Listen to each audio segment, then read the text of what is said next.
What's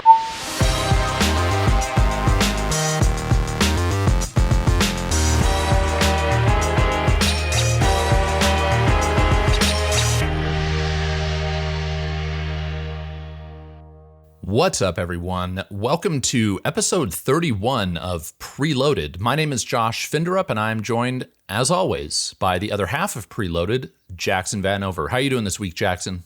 I'm doing great, Josh. I just had like a little procedure done, nothing major, but everything went well, and yeah, I'm just excited to get into things. Nice. Well, I am glad you are healthy, and there's some interesting news this week. We got some rumors, a lot of rumors, some Switch rumors and a Battlefield of all things rumor. And then we got some unfortunate delays, fortunate or unfortunate. It really depends on how you look at it. So look forward to all of that. But first, some housekeeping. First off, you may notice my backdrop is different. Not that really matters all that much, but I'm planning on streaming. I have a Twitch channel set up. I will tell everybody about that later, maybe next week, but I am planning on streaming, so that's what this whole setup is for, in case you were wondering. Next, we have or you can catch the podcast. We post every Friday on Jackson's YouTube channel, so if you want to watch, we'd encourage you to do that, and you can do that over at Jackson's YouTube channel. It is jayvee, jayvee.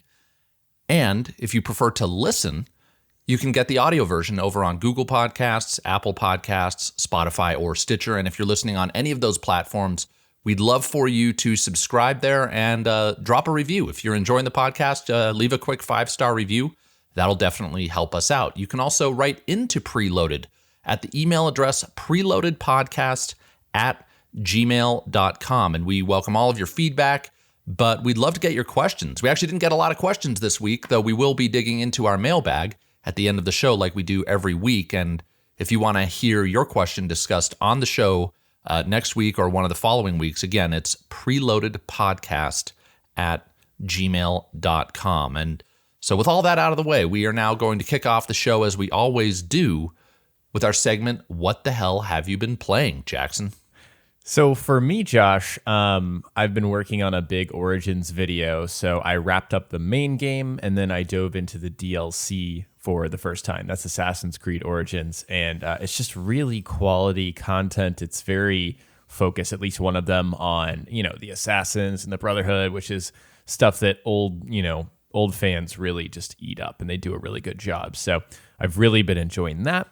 And then kind of recovering from my procedure, I booted up Prey, and that was just kind of like an instinctual thing. Not an instinctual thing, but just a split decision. I wanted to play Prey. I booted it up and ended up playing for 2 hours. And it just reminded me of how that game sucks you into its environment, and it very much plays out like a mystery, which is something I forgot about. It's very mysterious. It's got a horror kind of bend to it. And of course, it's an arcane game, which I'm, just kind of preparing for with Deathloop. So that's been my experience.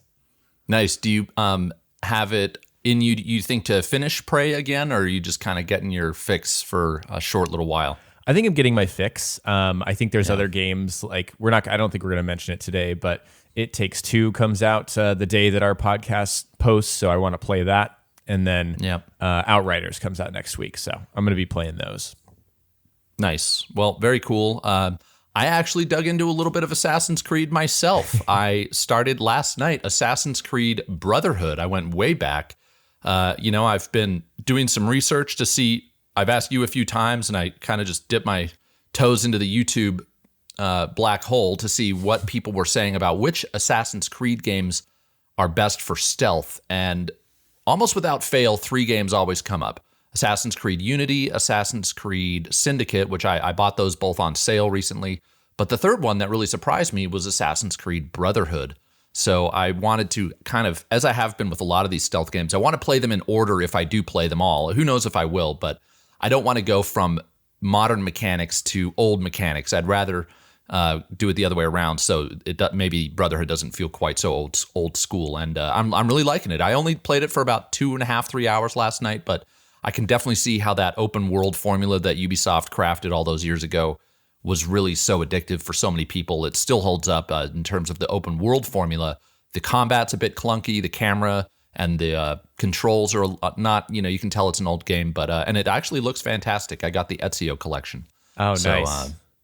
Yeah, it looks great, and I'm looking forward to seeing if it sticks, whether I finish it. I did also read that Brotherhood is one of the shorter AC games, which appealed to me. Yes, I think you find that with a lot of the older ones, is that it's a tight, 20 to 30 hour experience for the most part, and you're just having a blast the entire time. So yeah, I'm glad to hear that you're enjoying it. Yeah, and just one more thing. It's almost comical how small the open world is compared to the new games. Like, you can literally scroll across it in a matter of seconds, whereas, maybe 2 or 3 seconds to just put your cursor from one side to the other, whereas you go to Assassin's Creed Odyssey and it's just like, it's almost like a world, like a literal globe that you're traversing. So I thought that was very interesting. Right, it is interesting, and almost you can look at it from the opposite perspective, is that it gives a closer look at one area. So you kind of you have more detail in Rome, and you get to visit, I don't know if you've got there yet, but all of the hills, the 7 hills of Rome, or however many there are. So it's really cool and varied, I found. Yeah, I just got to Rome, and I'm fascinated with that setting. So really hope I enjoy this game, and I'm able to, stick it through to the end. But we'll see if it holds my attention. It is an old game. But anyway, that's what we have been playing. We are now going to get into the top stories of the week, and the first story, actually, the first and second stories are like the one that broke the first last week and the one that just broke this morning. First off, Gotham Knights.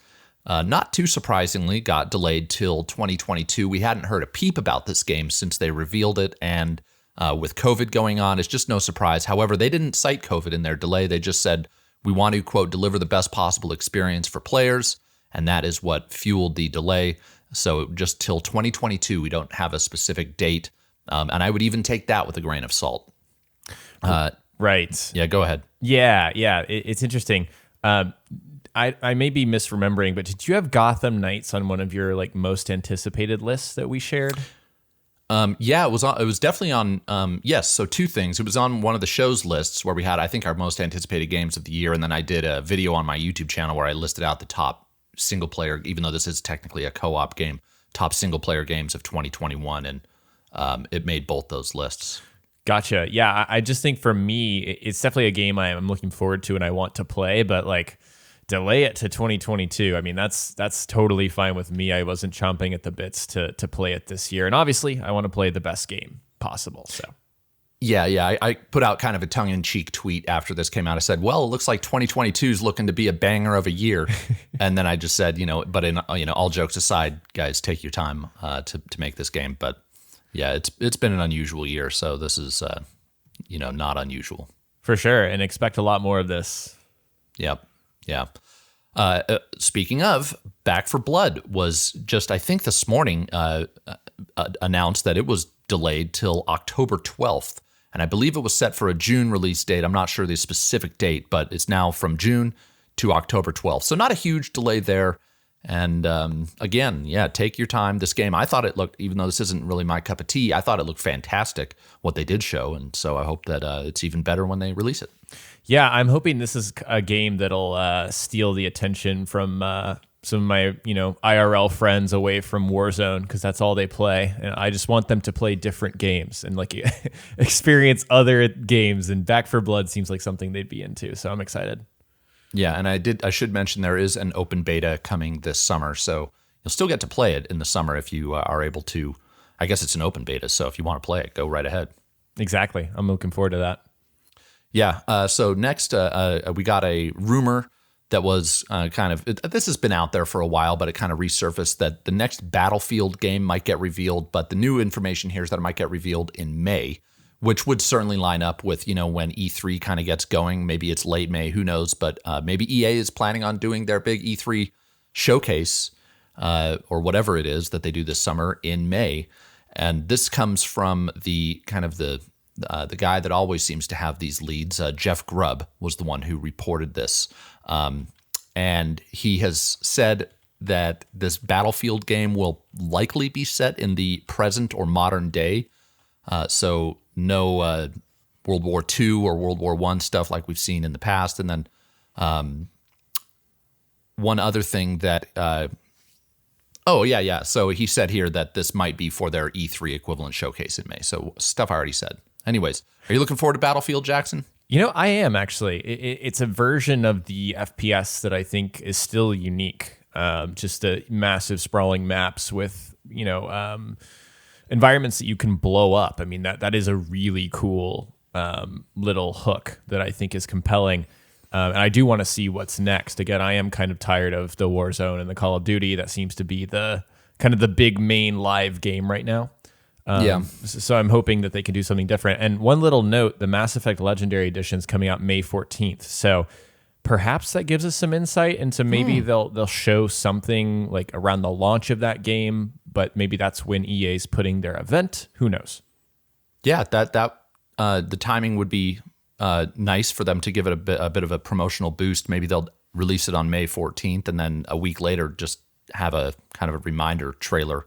Hey, this is out. Go get it. For sure. Sort of thing. So look forward to, it's almost a sure thing that we will get a Battlefield this year. But I really like that they're holding their cards close to their chest, as these kind of big first-person shooters often do. But, it's not this long, drawn-out release promotional cycle. It seems like they're going to announce it and then release it. Right. It sounds exciting to me. Yeah. And then the next big rumor that resurfaced this last week was there's more Switch Pro rumors. This comes to us from Bloomberg, who is a pretty reliable source. And their new report is that a new Switch Pro model will apparently launch in 2021 and feature an NVIDIA chip that supports DLSS and will be used to display 4K images while in docked mode. So kind of some old rumors combining with some new information here, specifically that DLSS. Now, I'm not too familiar with this, but I did a little bit of research, and what I found was that everybody who's seen what DLSS can do is pretty happy with it, and that it actually does make a pretty significant difference. Are you familiar with this, Jackson? I think I have the same knowledge as you, just seeing other people tweet about it and say, like, this is a serious game changer. Yeah, I'm glad that the Switch is going to benefit from this.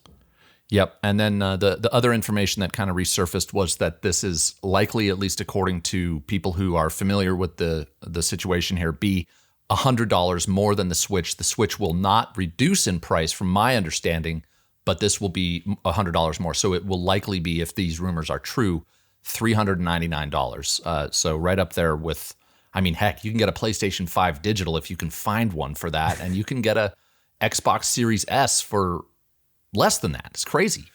It is. It's surprising with inflation and everything that we still have consoles at this price. And one thing I do want to note with the release date, you did mention if you can find a PS5.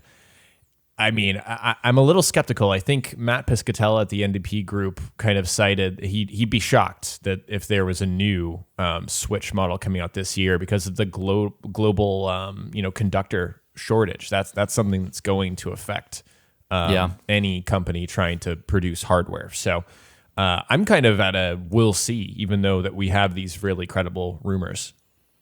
Yeah, that's a good point. I think that a new Switch model, I think, is bound to happen, even if Nintendo denies that it's happening. I think they've got to keep up with technology. The Switch is 4 years old, but whether it happens in 2021 for those reasons you mentioned, I think that's a good point. Don't get your hopes up too high. But it will be very exciting when Nintendo does announce this, because I have a feeling they're going to announce some pretty big games or at least one really big game that I think everybody would hope is Legend of Zelda Breath of the Wild 2. Something's going to launch next to this thing, which that's what I'm really looking forward to. Me too. And delay the console for the game if you have to do that. I think that's, even if you miss the holiday season, I know that's something these companies really don't want to do, but I think it's worth it. Yeah, and last time I checked, the next holiday season will come around. They could just delay it a year. It's right. Probably not that simple from a business perspective, but the sun will rise again, and the next holiday season will be there for them to sell a boatload of Switches if they need to do that. And everyone will buy them. Yep, absolutely. So the next news story we have is not much of a news story, because by the time you're listening to this, most likely this will already have happened, unless you're one of our listeners who listens very early. But there's tomorrow, which is today, if you're listening, an Xbox Indie Showcase where Microsoft, or Xbox rather, is going to, this is going to stream, I'm assuming live from their YouTube channel at 9 a.m. Pacific time, where they're going to talk about over 100 indie titles, which is kind of mind-boggling. And then there are going to be 25 game debuts and just some notable titles here. Not very many, but some that I thought were worth noting. Second Extinction, which we've known about for a while. Stalker 2, which I'm really looking forward to. And The Ascent, which, all those have been highlighted in past showcases. And then Drinkbox, if you're not familiar, they're the makers of the Guacamelee games, is going to reveal their next game, which is not a sequel. It's a new IP. So that's super exciting. I will definitely be tuning into this week or tomorrow. Awesome. Yeah, I'm excited to see what they've got to show. And yeah, Jackson, I totally forgot to mention at the top of the show, this is the second week I've done this, where we actually have our topic of the show is going to be you and I counting down our top 5 indie games of all time. So we're about to get into that not too long from now, but stay tuned if you're interested in that. And if you're not interested in indie games, I mean, you should be. There's some incredible gameplay to be had there. Truly, yes, absolutely. So yeah, that's the news of the week. We are now going to take our first break, and when we get back, we are going to, as I just mentioned, count down our top 5, each of our top 5 indie games of all time. Some of my truly favorite games are going to be coming up in this segment, so I hope you'll stay tuned. Should be a lot of fun. We'll be right back. And we're back. We are now going to get into our deep dive discussion of the week, which I once again forgot to mention, but at least at the top of the show, but it is the top 5 indie games of all time for both Jackson and myself. So it's possible we'll have a total of 10 games here, unless we have some overlap. And as usual, I think how I do it with these sections, Jackson, is I kick it over to you first. So if you want to go ahead and go with your number 5, let's hear it. All right. So Josh is more of the indie guy than me. He's probably played a lot more indie games in total, but I still have played enough, I thought, to fully build out a list. So starting with number 5, I went with Gone Home, which is probably the least, it's the least game on my list, and probably of most games that I've really, really enjoyed. I just thought it did a great job with its storytelling, telling a very personal story. It felt very focused to me, and also really respected my time. I mean, that game doesn't take more than 3, 4, 5 hours, if I'm remembering correctly, to get through. And so I was just really impressed with how it sucked me in. It made me care about the main character and her struggle, which is a very not personally relatable thing, but I think it's something that's very relevant in these days. So that's why I loved it. Yeah, and I just have to say that game, more than maybe any game I've played, twists its story on its head in a way that I have never seen. I mean, it's like the whole game is a red herring, and then you get to the end, and it's like such a great ending. Yeah, exactly. It's a game where the credits roll, and you're, whew, man, it hits you. Yeah, so great choice. So my number 5 game is now I had some debate in my head whether to put this as an indie game, because I think it just had a lot of support from PlayStation. But anyway, Resogun. And when that came out, the reason it made my list is this is a game that turned me on to an entire genre. And that's happened a couple times in my gaming career, but I was never a fan of shmups, whatever you want to call them, shoot 'em ups. But Resogun's gameplay is just so rock solid. I beat the game in a weekend. It's the first platinum trophy I ever earned, so it's kind of got a special place in my heart for that, but I just could not stop playing it. And the replayability of that game, you get through it, and then it has like the high score chasing, or if you're like me, you want to chase the trophies. I just replayed that game. And then, I haven't played a lot of I call them shmups, but I really hate that term, but I haven't played a lot of those games since then, but it definitely has me hyped for Returnal coming out, even though they're totally different games. Just that kind of really fast-paced shoot-'em-up style of gameplay is something that I can definitely get into because I played Resogun. Awesome, man. Yeah, I'm not super into shoot-'em-ups. By the way, shmups sounds like a name you call someone that you don't like, a shmup. Yes. But so I haven't played Resogun, and I think the genre is the barrier for entry for me. So maybe one day I'll give it a chance and boot it on up. Yeah. So for number 4, for me, I picked Subnautica, which is actually a game that's far more in the public light as of late, but it really did start as an indie game. I don't love most survival games, but Subnautica was so unique and so interesting to me and so compelling with its ideas that it hooked me in a way that most survival games don't. But also, I have a deep, deep fear of open water in the ocean. So it actually forced me to confront that, which is actually something that I find very compelling about video games. Some video games do that, and they, they really tap into a level of fear that other games just don't for me. So Subnautica terrified me, but it also gripped me. Yeah, I played for about 10 hours, and I ended up hitting a wall. I can't remember what kept me from progressing, but I really struggled to get past a certain point in that game. But for those 10 hours, I absolutely can see what's there for the people who really love that game. Yeah, it's super fun. It's beautiful too. Yeah, it is. So for speaking of beautiful games, number 4 made my list almost strictly because of how beautiful it is, and that's whether you know it as Gris, or Grease. That game just blew me away. To me, it out-journeyed Journey. It's clearly inspired by Journey, I think, but not a lot of gameplay here. The puzzles are super simple. The platforming is super simple, but the art style is just really striking, and the way that it does that it tells its story. No words in this game, I don't think. It's all visual, but there's one moment in particular that is just super dramatic and just knocked the wind right out of me when I played it. And after that moment on, I was like, yeah, this is an all-time favorite game for me. So if you like Journey and you haven't played, I'll call it Gris. I think that's what people usually correct me with. Definitely check it out. Amazingly beautiful game. The sound is great. It's really emotional. Awesome, man. I haven't played it, and I feel bad, but I also haven't played Journey. So those are two games that I just really need to put time into when I get the chance. Yeah. Awesome, man. So number 3 for me is Inside. And I kind of bounce between this and Playdead's other title, Limbo. I think they're both great. But Inside was more impactful for me. I was really... I'm kind of drawn to those very dark, sort of twisted games that are very artsy, and that's kind of how I file Inside. It just has a sense of impending dread, but similar to your description of Gris, I mean, there's no dialogue. It's completely visual and auditory storytelling that it tells a story that's incredible from start to finish. Lots of environmental puzzle solving, which is something I can really get into. And it just kind of shocked me. And I love when a game can do that. Nice.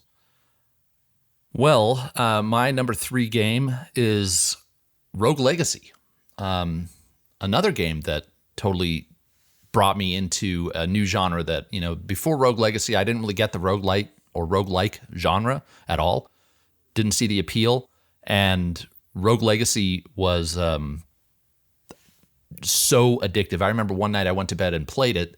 It was like a Friday night. I went to bed, played it till like 2 a.m, and when I woke up, I played it on my Vita. My Vita was right next to me. I picked it up and played it till like 2 p.m. and beat it, just because I couldn't stop. And it balances that progression that if I didn't progress every time I played through a roguelite, I don't know if I would have the stamina to perfect my skill enough to beat them. But this game gives you that progression. And it's just really fun the way it mixes up each run. Like you inherit these, they're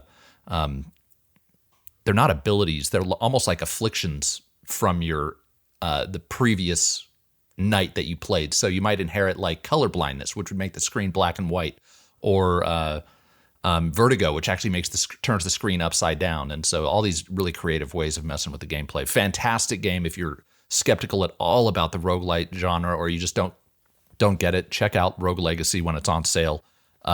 You can't go wrong. I haven't played Rogue Legacy, but I just watched a video from Game Maker's Toolkit that mentions Rogue Legacy and kind of the family tree system. When you die, it deals with death in a different way. You kind of carry things forward in a unique way. So it sounds awesome. I need to try it out. Yeah, and the graphics are not anything to really write home about either. The visuals could kind of turn you off, but if you're looking for something to play, not that there aren't enough games out there, this is a fantastic game. Awesome. Awesome. So for number 2, for me, I picked A Plague Tale: Innocence, and I don't know if I'll get criticized for this not being an indie game, but I think it is. It is, okay. yeah, for sure. Gotcha. So A Plague Tale, man, it just tells a very interesting, unique perspective from the perspective of kids, which I think is something that's underrepresented in games. But also it tackles horror and fear in a way that I didn't think that, like, I didn't think I'd be afraid of rats. Oh my God, they're terrifying in that game. Yeah, plague rats. Yeah, plague rats, and the way you use fire and light to navigate the environments. And I think, Josh, you mentioned its stealth component on Twitter recently. That's another way that I think it while the mechanics are simple, they very much fit the fantasy of playing as a kid. And I think it pretty much hits on every single component of projecting that fantasy. So A Plague Tale is a game I feel like everyone just needs to give a shot. Yeah, and you kind of sort of alluded to it where, is this an indie game or not? I mean, it has a really, I'll say, AA feel. It doesn't feel like an indie game. It feels like it had quite the production budget, and it's got fully 3D explorable environments that are beautiful. I mean, the fire in this game is gorgeous. They really did a great job with the visuals, and I love this game. Definitely one to pick up. And I think, again, this is a budget game to begin with, but you can get it on sale, I think, for a pretty good price when it does drop. Right. It's totally worth your time and money. Yeah. So now we're getting into all-time favorite territory for me. And number 2 is SteamWorld Dig 2. This is easily my favorite. Whether you like this term or not, it is easily my favorite Metroidvania I've ever played. Just could not put this game down once I started it. It's funny, it came out at the same time as Metroid Return of Samus on the Game Boy, or the 3DS, excuse me.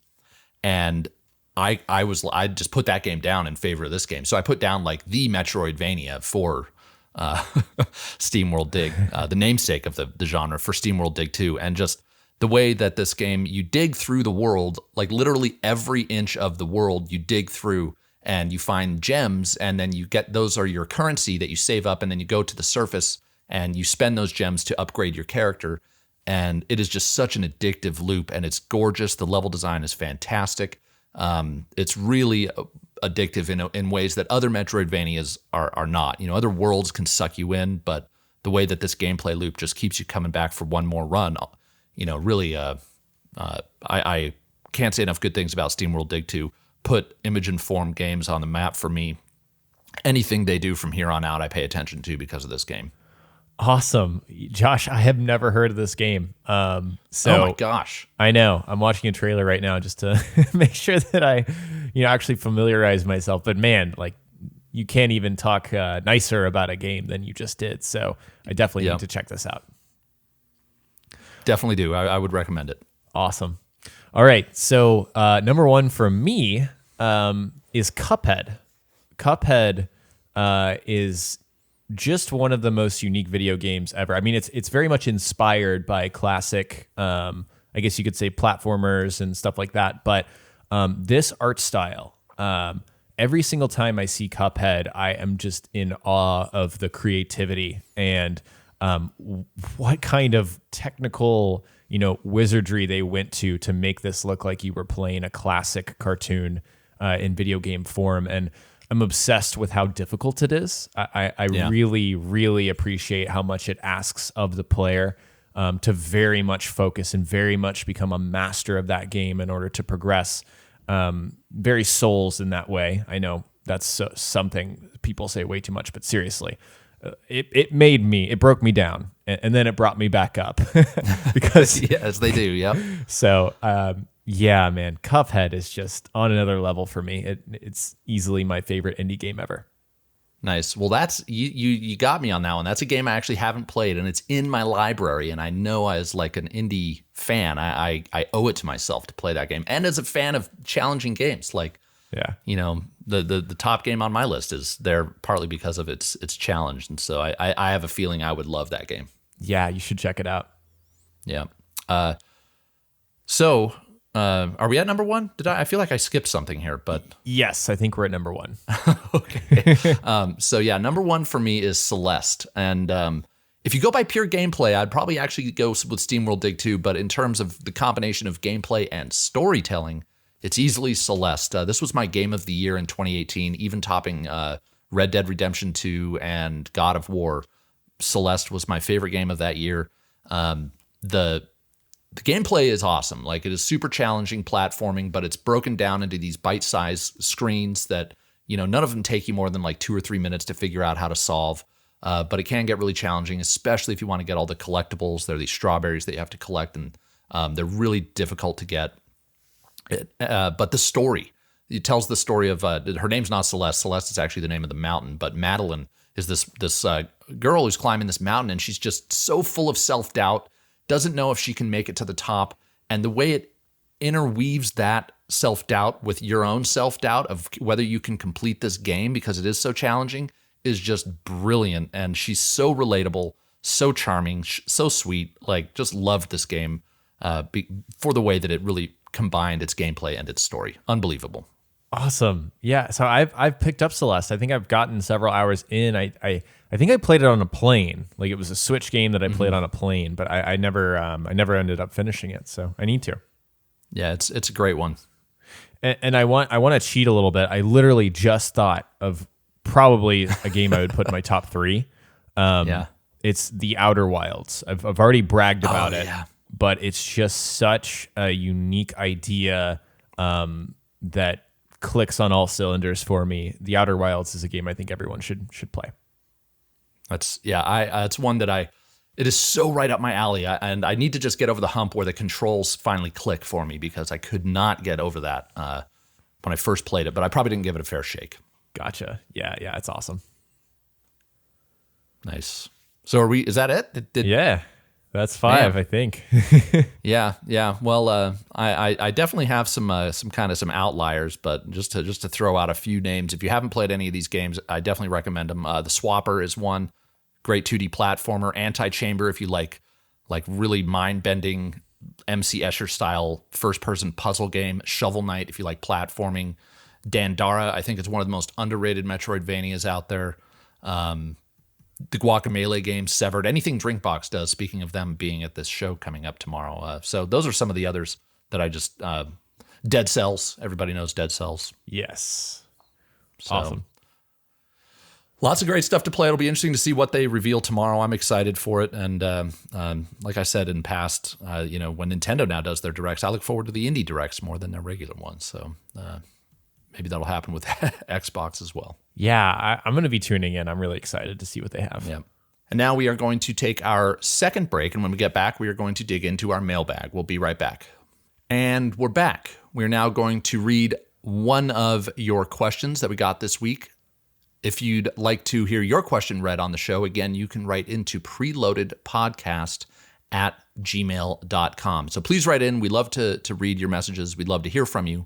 But this week, Reed writes in. Actually, this is from a few weeks ago. So thank you, Reed, for the question. And this is kind of relevant to some PlayStation news that came out recently, this morning, actually. What do you think of games being made into other forms of entertainment? Some examples would be the Dota anime or Resident Evil movies. So yeah, Jackson, do you have any thoughts about this? Recently, just this morning, they came out and said there's going to be a Ghost of Tsushima TV show. We've got the Last of Us show coming up. We've got the Uncharted movie. So a lot of Sony stuff, but there's been some others as well. What are your thoughts? Yeah, I think if you can do it justice, obviously, that's the big thing. I think there's a campiness to the Resident Evil movies that I can kind of appreciate. Like, I've watched some of them and I've enjoyed them. But I think it's really hard to do. I would never say don't do it, or just it's off limits. It ruins the value of the original game. Like, that's just not a perspective I share. But I do like The Witcher. I think is a great example of a really good video game and book inspired TV show. I think they did a really good job there. It stands on its own. So I think it needs to stand on its own and still be faithful. And when it does make changes, clearly explain those and develop them. Yeah. I'm not against it at face value, I mean, heck, some of the best TV shows and movies of all time are based off of books. So I don't see any reason why you wouldn't be able to make great content based off of video games. I do think that video games, while the storytelling in video games has come a long way, they're not inherently like, or I shouldn't say inherently, they're like, you can find, there's so many books out there, they've been written for centuries that are of such a high quality, and I don't feel like you have video games that are where the source content reaches that level of quality. I think The Last of Us is one of the few examples where it does. It kind of sound like I'm bad-mouthing video games, but I just think that's the way it is. You know, like, games are kind of, the dialogue can be good, the storytelling can be good, but the premise of games is often just kind of goofy. I mean, look at Assassin's Creed or Tomb Raider. Hey, man. No, I mean, Assassin's Creed is great, but like when you try to adapt that to a movie, a tight, concise 2-hour story, I mean, that's tough. It is. You know, not that I know anything about writing a movie, but that's kind of my take on it. So if you can manage to turn it into a quality story, go right ahead. I think to your point, yeah, if you can just do justice to the original idea in a way that translates well to film, go for it. But like, I'm really skeptical, for example, about the Metal Gear movie. I mean, how are they going to tell that story in 2 hours? Good luck, you know. Yeah, but I hope they luck. can do it. I hope they can do it. That's a great example of a fantastic video game that the source material for me is just like, I'm not sure that's going to make for a good movie, but We'll see. yeah, I hope I wasn't a downer on that one. But thanks for the question, Reed. It's going to be interesting to see how Sony handles all these, adaptations of their first-party properties, particularly The Last of Us. I'm excited for that. Me too. I can't wait. Yeah. So with that, we are going to wrap it up. Jackson, before we do, anything you want to plug on your channel? Yes, I've got a big Assassin's Creed Origins in 2021. Was it really that good? Video coming soon. And it's going to be under 30 minutes. I tried to be more concise. So lots of people told me they're excited for that video. So I can't wait to share it. Very cool. On my channel, I'm finally wrapping up my... I've been going back and forth, but it's my Kenna preview that I'm going to post first. So Kenna Bridge of Spirits, I'm going to do a kind of top 10 cool things that I've learned about that game. Game looks fantastic. Can't wait to share that. So stay tuned. But with that, we are going to wrap it up. Again, you can write into Preloaded. It's preloadedpodcast@gmail.com with your questions. If you're listening on any of the audio platforms, please rate us and subscribe there. And with that, we are all done for the week. We'll look forward to seeing you next week here on Preloaded. Bye, guys.